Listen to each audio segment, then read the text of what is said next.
Hello everyone, welcome to our channel IVLegal. In continuation to our Indian Evidence Act lecture series, today we are going to discuss section 97 of Indian Evidence Act.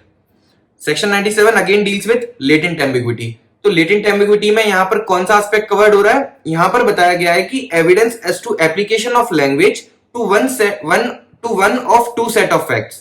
दो type के facts हैं और जो language है document की वो partly एक fact पे अप्लाई हो रही है और पार्टली दूसरे फैक्ट पे अप्लाई हो रही है, बट कंप्लीटली किसी फैक्ट पे अप्लाई नहीं हो रही है. आप समझ रहे हैं? मतलब कि when the language of document is such that it applies partly on one set of facts and partly on another set of facts, but it does not apply accurately और completely on either set of facts, then in that case evidence can be given to show कि the language of document should apply to this specific set of facts. मतलब दो तीन facts हैं और जैसे दो set of facts हैं, ठीक है. तो जो डॉक्यूमेंट की लैंग्वेज है वो आधी तो इस वाले फैक्ट पे अप्लाई हो रही है और आधी इस वाले फैक्ट पे अप्लाई हो रही है, तो कंप्लीटली वो किसी भी एक फैक्ट पे अप्लाई नहीं हो रही. तो उस केस में अब वो लैंग्वेज ऑफ डॉक्यूमेंट कौन से फैक्ट के लिए है, ये इस चीज का आप एविडेंस दे सकते हैं. इसके कंफ्यूजन को दूर करने के लिए, अगर आपको अभी तक समझ नहीं आया कि मैं क्या बोल रहा हूं, तो डोंट वरी, आपको एक एग्जांपल से समझते हैं.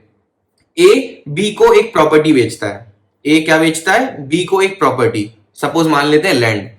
अब A sells land to B which is situated, and by telling that A sells a land to B situated at Delhi which is an occupation of Ram. समझे? A B को land बेच रहा है जो कि दिल्ली में सिचुएटेड है and that land is in occupation of Ram. Ram उस पर काम कर रहा है, ठीक है.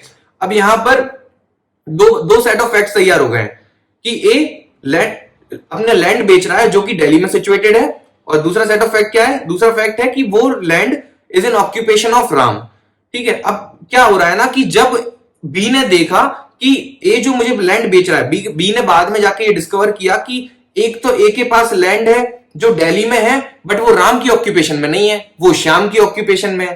तो मतलब यहां पे पार्टली अप्लाई हो रहा है और पार्टली नहीं हो रहा. दूसरे फैक्ट में देखा कि जो ए है उसके पास एक लैंड तो है जो राम की ऑक्यूपेशन में है बट वो दिल्ली में सिचुएटेड नहीं है, वो कहीं और सिचुएटेड है. मतलब आप समझ रहे हैं कि एक जगह पर उसको उसके एक जगह पर एक सेट ऑफ फैक्ट्स में उसको ये दिखा कि लैंड तो दिल्ली में है बट वो राम की ऑक्यूपेशन में नहीं है. एक जगह उसको ये दिखा कि लैंड राम की ऑक्यूपेशन में है बट वो दिल्ली में नहीं है, वो कलकत्ता में है. तो यहां पर जो लैंग्वेज ऑफ डॉक्यूमेंट है, मतलब डॉक्यूमेंट क्या बोल रहा था कि A propose to sell land at Delhi, land situated at Delhi which is an occupation of Ram to B. तो वो बी को बेचना चाह रहा था वो लैंड, बट बी को पता चला कि या तो जहां पर लैंड अगर दिल्ली में है तो वो राम की ऑक्यूपेशन में नहीं है, और अगर राम की ऑक्यूपेशन में कोई लैंड है तो वो दिल्ली में सिचुएटेड नहीं है.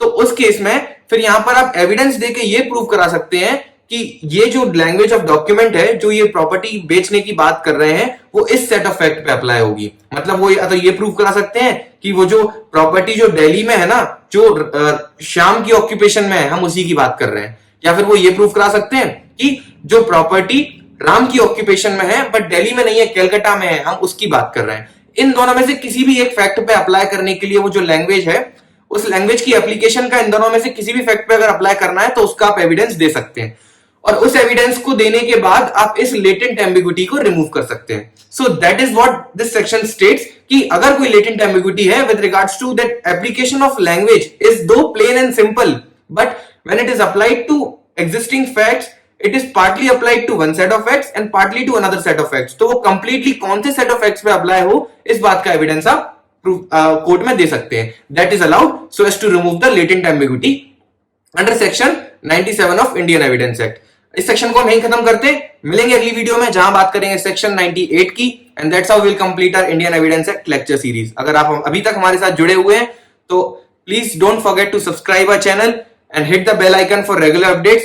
Also do share these videos amongst your friends. इससे हमको मोटिवेशन मिलता है और आप तक हम ऐसी ही और इंटरेस्टिंग वीडियोस पहुंचाते रहेंगे. Good bye.